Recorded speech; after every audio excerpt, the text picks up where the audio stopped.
Lieutenant James Reed stood at the viewport of the human diplomatic vessel Concordia watching the swirling nebula gases outside with practiced indifference.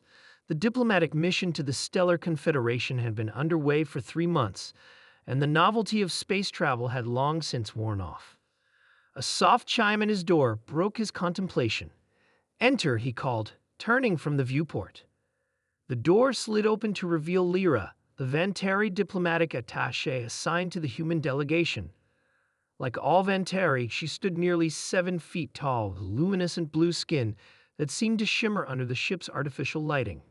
Her 4-fingered hands were clasped formally before her, and her large, silver eyes regarded him with what he had come to recognize as curiosity. "Lieutenant Reed," she said, her translator pendant converting her melodic native tongue into crisp English. "Am I disturbing you?" "Not at all," James replied with a smile. "Just watching the void. What can I do for you?"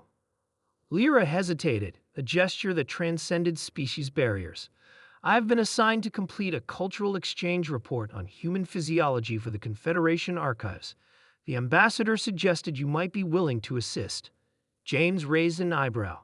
"I'm not a doctor, but I'll help if I can." "Excellent." Lyra produced a small holographic recorder. "The Confederation has limited information on humans, particularly regarding your remarkable adaptability." As she moved into the room, James noted the graceful way she carried herself. The Vantari evolved on a low-gravity world, making them naturally elegant in their movements, almost ethereal compared to humans. "Where should we begin?" James asked, gesturing to the small seating area. Lyra settled onto a chair, leaning forward with undisguised fascination. "Your endurance, it is quite legendary among Confederation species." James laughed. "That's a bit of an exaggeration, I think." "No," Lyra insisted, her silver eyes widening. "Your species can run for hours without rest. You sweat to regulate temperature, a mechanism unique among sentient species we've encountered. Most remarkable." James hadn't considered how unusual that might seem to aliens. "I suppose we do have some advantages. Earth's higher gravity and varied environments forced us to adapt." "May I?" Lyra asked, extending a blue hand toward his arm. James nodded as she gently touched his forearm, her cool fingers tracing over his skin with scientific curiosity. "Your dermal layer is so complex," she marveled. "You can withstand temperature variations that would kill most species. We call it being too stubborn to die," James joked. Lyra didn't laugh. Instead, her expression grew more intense. "That is precisely it, Lieutenant. Your species' determination and physical resilience are unmatched. It is why many in the Confederation fear humans, while others," she paused, searching for the right word, "admire you greatly." Over the next few weeks, James found himself spending more time with Lyra. Her questions evolved from purely scientific to increasingly personal. She was fascinated by everything from human emotional responses to the calluses on its hands, a concept foreign to the soft-skinned Vantari. "Your species forms protective layers against repeated stress," she said once, holding his palm in her slender blue fingers. "You adapt to damage by becoming stronger. It mirrors your psychology as well."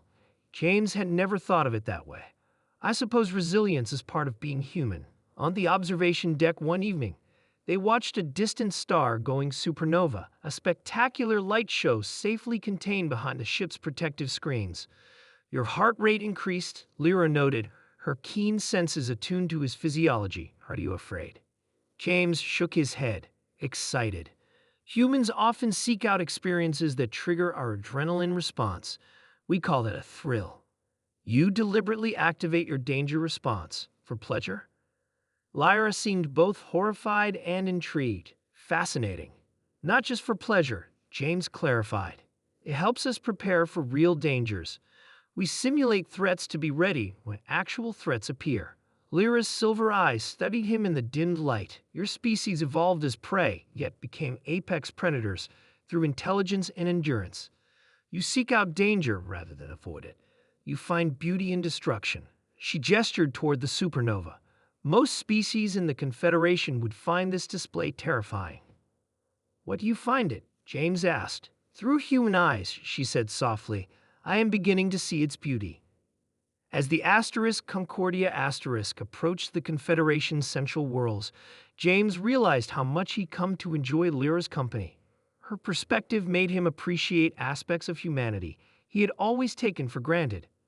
On their final night before arrival, Lyra visited his quarters again, this time without her recorder.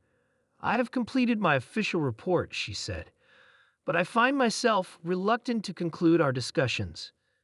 James smiled. Cultural exchange doesn't have to end with a report. "No," she agreed, her blue skin glowing faintly in the dim light. "Perhaps it is just beginning. Humans have taught the Confederation much about resilience and adaptation, but I believe you have more to teach us about passion and perseverance." "And what have we learned from you?" James asked. Lyra considered this. "Perhaps to see yourselves as we see you, a species of remarkable potential and surprising contradictions." She reached out, placing her hand over his. "Your bodies may seem fragile compared to some Confederation species, but your spirits are indomitable. That combination makes humans uniquely valuable to the future of interstellar relations." As the Concordia docked at the Confederation station the next day, James knew that humanity's integration into the galactic community would be complicated and challenging. But looking at Lyra standing proudly beside him as the airlock doors prepared to open, he also knew they had at least one fascinated ally who saw the best in what humans could offer the stars.